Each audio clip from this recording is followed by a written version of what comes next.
All right. Now, this time last week, we were going through damning reports, independent reports on the state of Wellington Water and the suggestion of fraud, the suggestion of potential theft, certainly negligence and neglect, it would seem, on a grand scale. But since then, there have been many developments. We'll go through those in a second.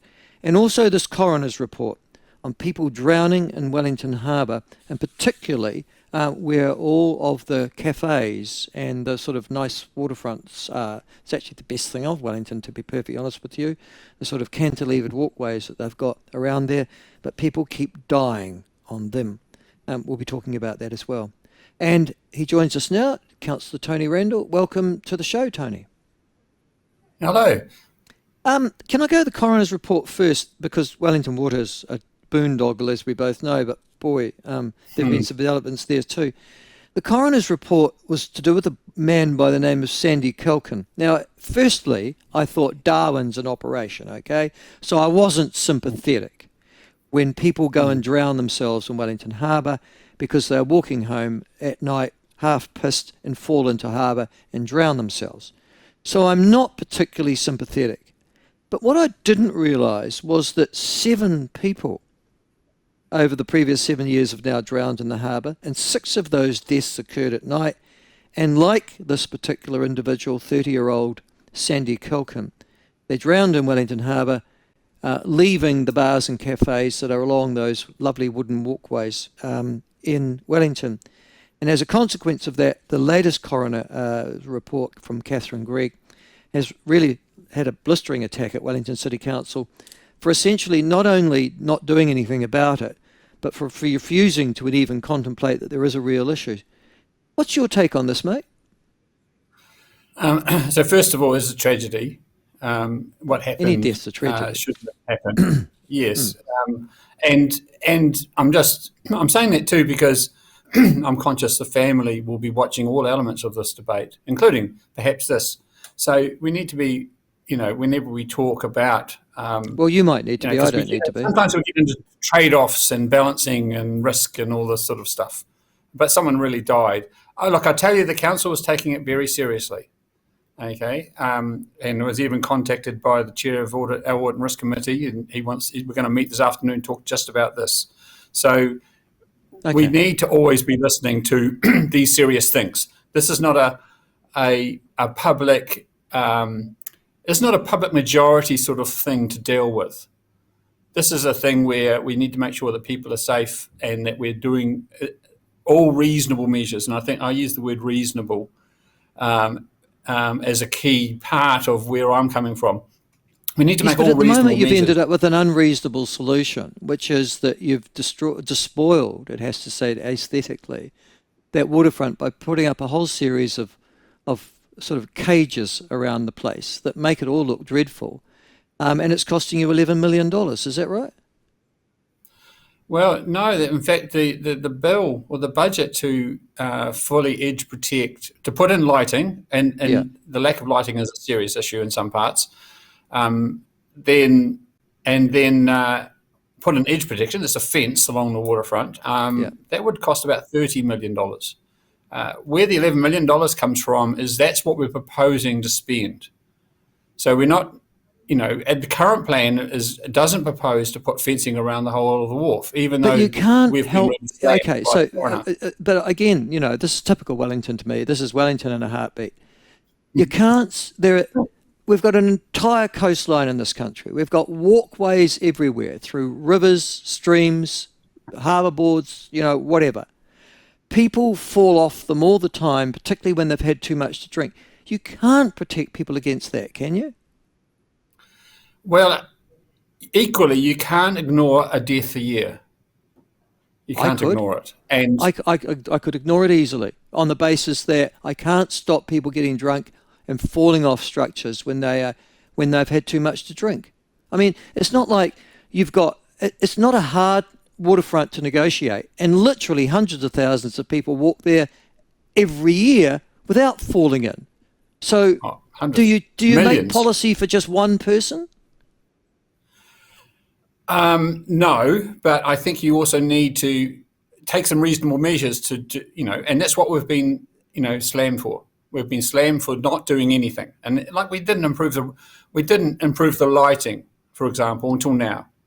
We didn't. Okay, This is going back some Yeah. years ago. You see, Yeah. and so doing nothing is not the right answer. Even if we decide to do nothing, we've got to have a proper review and say we've decided to do nothing because it's a wharf. I mean, it is a wharf, and equally, I think what the council's trying to do, which is really focus more on the lighting and have edge lighting along the edge of the wharf, so that's because it's in the dark spots, you can't see, some parts you can't really see where the edge is very clearly, and so that everyone should be clear. Even drunk people should be able to see the edge. It may help them. And can you stop drunk people from falling into Wellington Harbour? Well, I just think it's an unsafe route. Maybe we should find some ways where people are discouraged from going there. I agree that. Well, wait on. You've got all your bars and cafes. I mean, it's the whole point about Wellington. The only decent thing about Wellington, CBD, is those bars and cafes that ring the Wellington Harbour, and the aesthetic beauty of that on a fine day or fine night. Yes. It is a major entertainment hub, isn't it? Yeah, yes. So, look, I'm just here saying, as a city councillor, I take it seriously. We'll read the report, read what the officers say we're going to do about it, make a judgment as to whether it's enough, how much we take on board, what the coroner has said. The coroner is, if they give you a serve and you take it seriously. I mean, we're talking about Wellington Water, and I don't want to segue and say they're the same thing, but the fact is Wellington Water is getting really a big hammering because they were told that their systems and processes were wrong a year ago, and they pushed back by seemingly to do very little. And now they've come back again. And this is what this coroner's report said.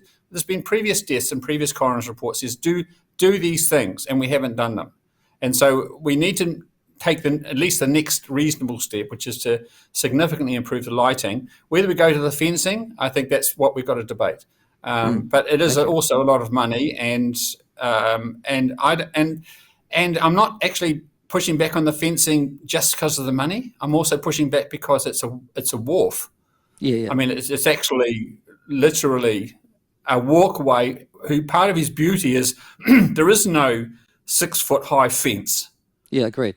That's one of the reasons why people go there. Actually, tourists from cruise. We've got 2 cruise boats in today, and I'm sure half of them will walk along that waterfront.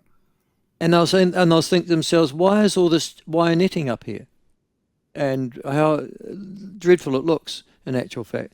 Which is the other thing that's odd, isn't it? Because you've had that wire netting up there since 2023, that temporary metal fencing that's running along just to explain to everybody, they've got, realising this last chap fell in and possibly that they were going to get some sort of coronial dumping from them. The Wellington City Council put up this temporary metal fencing, but my God, it's ugly. And you would have thought, gosh, if you've got time to put up that, just go and put up some more lights for Pete's sake in the problem areas. Yeah. Well, if that's a temporary thing, that happened after this poor chap died. Another person drowned in 2023, and they that's when they put up those fences. Yeah. Yeah, they reacted then temporarily. They said enough, and like that, did that extra person have to die? Should we have done the lighting?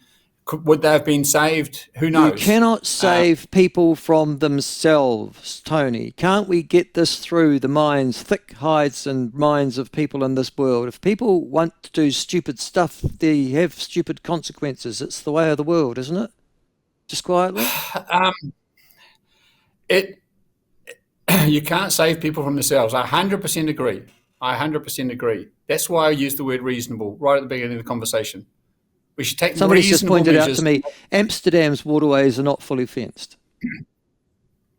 Oh, and neither are Sydney's. And neither are half a dozen of the greatest tourism have either very low fence or no control. Yeah. And so yes, we've got to, but equally, is it worth a life a year? I mean, I'd like to cut that in half. It is. I mean, listen, it's the same argument. There's a tragedy that's just happened overnight here in Cromwell. In a one-person accident, probably only about 400 metres from me, somebody's killed themselves in a car. Okay? They've killed Yeah. themselves in a car. That's a dreadful thing. But we Wow. don't immediately go, oh my God, they killed themselves in a car. How can we stop this happening? We just accept that people make stupid decisions, or accidents happen of which they are the architect of their own misfortune. And we just deal with it. Isn't it the way life moves?